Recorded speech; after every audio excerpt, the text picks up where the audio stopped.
Hello all, welcome to the our next episode of our NLP series.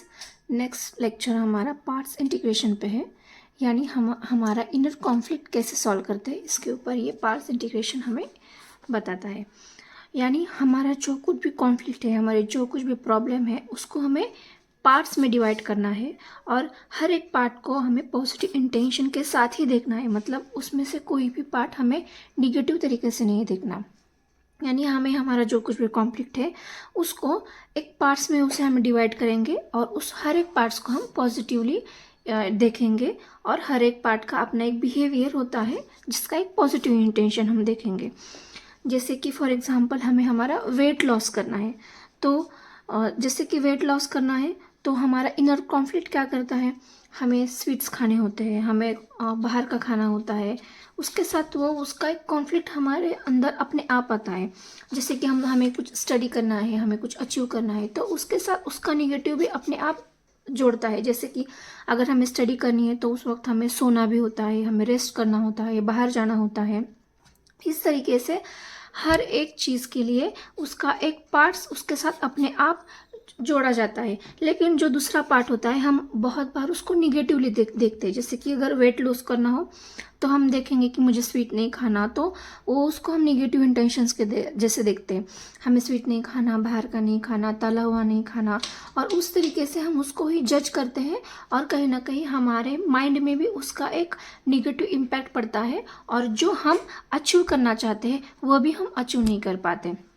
जैसे कि every habit जो हमें पसंद नहीं है उसको भी हमें एक हेल्पफुल तरीके से देखना है, जो हमें प्रोटेक्ट कर रही है उस तरीके से हमें देखना है। जैसे कि अगर आपको स्टडी करते वक्त नींद आ रही है तो हमें पता है कि मुझे रेस्ट भी करना है, मुझे पढ़ाई भी करनी है। दो पार्ट्स हो गए, मुझे रेस्ट करना है मुझे अभी, और मुझे पढ़ाई करनी है। जैसे कि हम बुक सामने लेते हैं तो हम क्या सोचते हैं, नहीं मुझे अब पढ़ना भी है और मुझे अभी आराम भी करना है। मेरे साथ भी ऐसा बहुत बार होता है कि जब मुझे वीडियो बनाना होता है, कुछ करना पढ़ना होता है, तो मैं सोचती हूँ बाद में कर लूँगी, अभी मुझे आराम करना है, रेस्ट करना है, कहीं बाहर जाना है। तो उसको उसको कैसे देखती हूँ, नेगेटिव तरीके से। लेकिन यही हमें पार्ट इंटीग्रेशन यही अभी ये सिखाता है कि वो भी जो है वो मुझे क्या सिखा रहा है कि मुझे रेस्ट की भी ज़रूरत है, मुझे बाहर भी जाना है, लेकिन वो जो मेरा दूसरा वाला इंटेंशन है उसको भी मुझे अच्छे तरीके से लेना है, उसको भी मुझे पॉजिटिव तरीके से एक्सेप्ट करना है और हमें दोनों पार्ट्स को कोऑपरेट करना है। जैसे कि मुझे पढ़ाई करनी है और मुझे रेस्ट करना है, तो उसको हम कैसे कोऑपरेट करके उसको हमें टैकल करना है, ये हम पार्ट्स इंटीग्रेशन में सीखेंगे। Identify the conflict. अभी हमारा कॉन्फ्लिक्ट क्या है, फॉर एग्जाम्पल हम दो एग्जाम्पल लेंगे, एक स्टडी का और एक वेट का। एक्सरसाइज करनी है, हमें एक्सरसाइज करके वेट लॉस करना है और हमें स्टडी भी करनी है। हमारे स्टडी हावर्स बहुत ज़्यादा होते हैं, कभी कभार हमें बहुत ज़्यादा स्टडी करना होता है, किसी के ऊपर काम करना होता है, तो हमें वो उसका कॉन्फ्लिक्ट क्या होगा कि मुझे रेस्ट करने का टाइम नहीं मिल रहा, मुझे मेरे फ्रेंड्स के साथ, फैमिली के साथ टाइम स्पेंड करने नहीं मिल रहा, बाहर जाने को नहीं मिल रहा, तो वो एक कॉन्फ्लिक्ट हो गया। और वेट एक्सरसाइज का क्या हो गया कि मुझे अच्छा खाना है, मुझे थोड़ा सा रेस्ट भी करना है। तो उस तरीके से हमें कॉन्फ्लिक्ट भी उसको आइडेंटिफाई करना है। What do you want to do, जैसे कि हमने देखा कि मुझे क्या करना है और क्या मुझे स्टॉप कर रहा है वो चीज़ करने से। लेकिन बहुत बार हम पढ़ने जाते हैं तो हम सो जाते हैं बीच में। बहुत बार हम एक्सरसाइज करने का सोचते हैं कि मैं अब थोड़ी देर में करूँगा, थोड़ी कल करूँगा, तो मुझे क्या स्टॉप कर रहा है उस वक्त मेरा माइंड क्या सोच रहा है, क्यों मैं प्रोकास्टिनेट कर रहा हूँ या कर रही हूँ, जो प्रोकास्टिनेशन है वो क्यों हो रहा है, उस वक्त हमारा माइंड क्या सोच रहा है, ये हमें आइडेंटिफाई करना है। और अगला है हमें टू पार्ट्स हमें आइडेंटिफाई करने हैं। जैसे कि अगर हम एक्सरसाइज करने वाले तो मेरा अचीवमेंट पार्ट क्या होगा कि मैंने आज 1 आवर एक्सरसाइज करी, मैंने आज 3 आवर्स स्टडी की, तो ये मेरा अचीवमेंट पार्ट हो गया। और मेरा कंफर्ट पार्ट क्या होगा कि मैंने आराम किया, मैंने बाहर का मेरे फेवरेट डिश खाई, मैंने आज कुछ थोड़ा सा रेस्ट किया, मूवी देखा, तो ये मेरा कंफर्ट पार्ट हो गया। सो थर्ड स्टेप में हम क्या करेंगे, फाइंड द पॉजिटिव इंटेंशन। अब उसके ऊपर भी हमें पॉजिटिव इंटेंशन देखना है।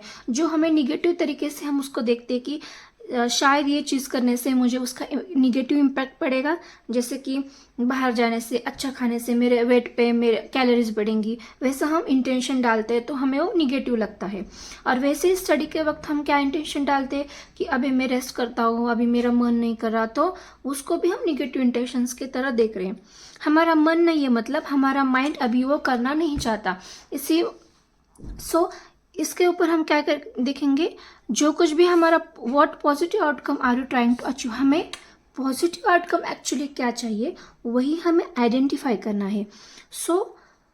हमारा पॉजिटिव आउटकम क्या है, I want to achieve this kg weight for about 2 months 3 months, हमारा कुछ तो टारगेट होता है। और I want to study for 5 hours daily, 3 hours daily, I want to achieve, हमारा अचीवमेंट का लिस्ट हमें पता होना चाहिए कि just exactly what I want. उसका भी जो अचीवमेंट पार्ट वाला क्या है, सक्सेस, और जो उसका कोऑपरेट पार्ट का है, पीस और रिकवरी।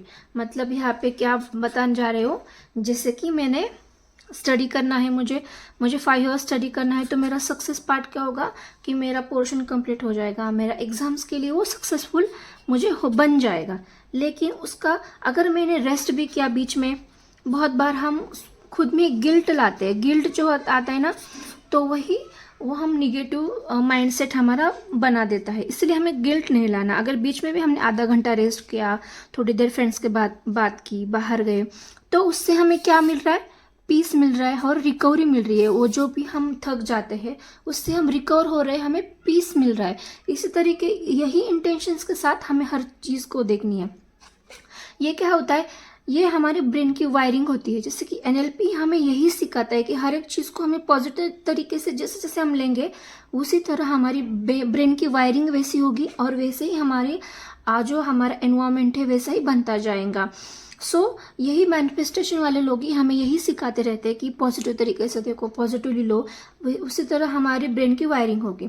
अगर हम रेस्ट कर रहे हैं तो हम गिल्ट क्या लाते हैं, नहीं मैंने बहुत टाइम वेस्ट किया, मैंने क्यों रेस्ट किया, तो लेकिन हम उसका पॉजिटिव साइड ये नहीं देखते कि मुझे उसकी वजह से पीस भी मिला है और मैं रिकवर भी हो गए हूँ, मेरा माइंड रिकवर हो गया है। स्टेप 4 क्या होता है, कॉमन फाइनल गोल क्या है हमारा। दोनों भी है, जो हमारे पार्ट्स है, जैसे कि हमारा जो फर्स्ट पार्ट क्या कर रहा है, स्टडी करना चाहता है, एक्सरसाइज करना चाहता है, और दूसरा पार्ट क्या चाहता है, रेस्ट करना चाहता है, अच्छा खाना चाहता है। तो दोनों भी हमारे वेलबींग ही विश कर रहे हैं, यही हमें सोचना है। जैसे कि एक पार्ट से हमें सक्सेस मिलेंगे और दूसरे पार्ट से हमें पीस मिलेगा। एक पार्ट से मेरा एक डिजायर वेट मुझे अचीव होगा, तो दूसरे पार्ट से मैं ट्रीट्स मिलेंगी मुझे अच्छे खाने की। तो दोनों ही हमें पॉजिटिवली देखनी है।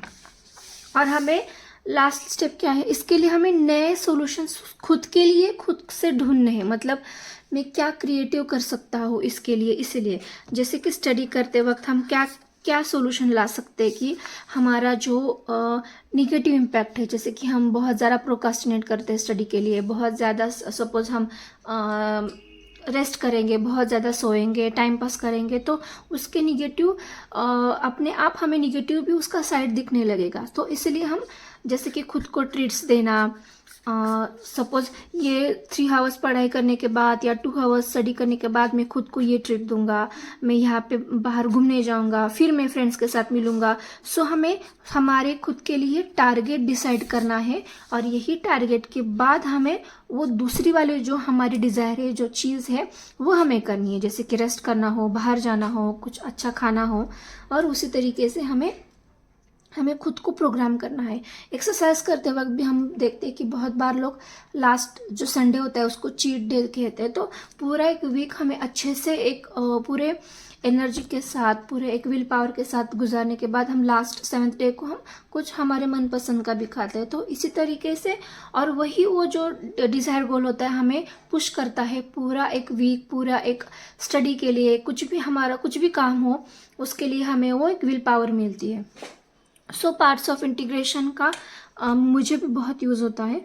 सो पास्ट ऑफ इसके बेनिफिट्स क्या है, हमें हमारे डिसीजन मेकिंग में क्लैरिटी आती है, कि हमें क्लैरिटी मिलती है कि मुझे अभी क्या करना है। सो उससे हमारा मोटिवेशन भी इंक्रीज होता है। अगर हम खुद को ही एक टारगेट की तरह सेट करेंगे हर एक चीज़ को, तो हमें मोटिवेशन मिलता है। अभी हमने 3 आवर स्टडी की, तो मेरा ये टारगेट पूरा हुआ, तो मैं अब ये करूँगा, तो हमें एक अलग थोड़ा सा हमारा मोटिवेशन बढ़ता है। हमारा सेल्फ कंट्रोल बहुत अच्छे से बढ़ता है, कि हम खुद पे कंट्रोल करने से हम बहुत बार सेल्फ कंट्रोल हमारा नहीं होता, लेकिन पार्ट ऑफ इंटीग्रेशन को जब हम सीखेंगे, अच्छे से आप समझेंगे, तो आपका सेल्फ कंट्रोल बहुत अच्छे से बढ़ेगा। सो हमारा प्रोक्रास्टिनेशन जो है वो भी कम हो जाएगा। हम जो प्रोक्रास्टिनेट करते हैं हर एक चीज़ को, कि बाद में करूँगा, बाद में कर देंगे, थोड़ी देर बाद कर देंगे। सो ये पार्ट्स इंटीग्रेशन हम जब हम दोनों बोथ साइड्स को हम जब अच्छे से एक्सेप्ट करेंगे और दोनों के ऊपर भी हम काम करेंगे, तभी होगा हमारा काम, हमारा जो कुछ भी एम है वो पूरा हो सकेगा। जब हम दोनों भी चीज़ हमारी जो है, दोनों भी हमारे डिज़ायर है, उसके ऊपर जब हम अच्छे से काम करेंगे, तभी वो पूरा होगा। और उसकी तरह से हमारी कंसिस्टेंसी भी बढ़ जाएंगी। अगर हम खुद के ऊपर उस तरीके से काम करेंगे, तो वो चीज़ बार बार करने का हमारा मन भी करता है, और हमारी कंसिस्टेंसी भी बढ़ती है। सो इमोशनल बैलेंस जो है वो भी हमारा बढ़ने लगता है। बहुत बार हमने देखा कि अगर मैं ये चीज़ करूँगा तो ये मुझे से नहीं होगा, मुझे सोना है, मुझे पढ़ाई नहीं करनी, तो कहीं ना कहीं हमारा माइंड ही अपने आप से इमोशनली हम इम्बैलेंस हो जाते हैं कि हम क्या करें। सो ये करने से हमारे माइंड में, हमारे इमोशनल स्टेट में भी बैलेंस आता है, और हम क्लियरली देख पाते कि मुझे इस टाइम पे क्या करना है और क्या नहीं करना है।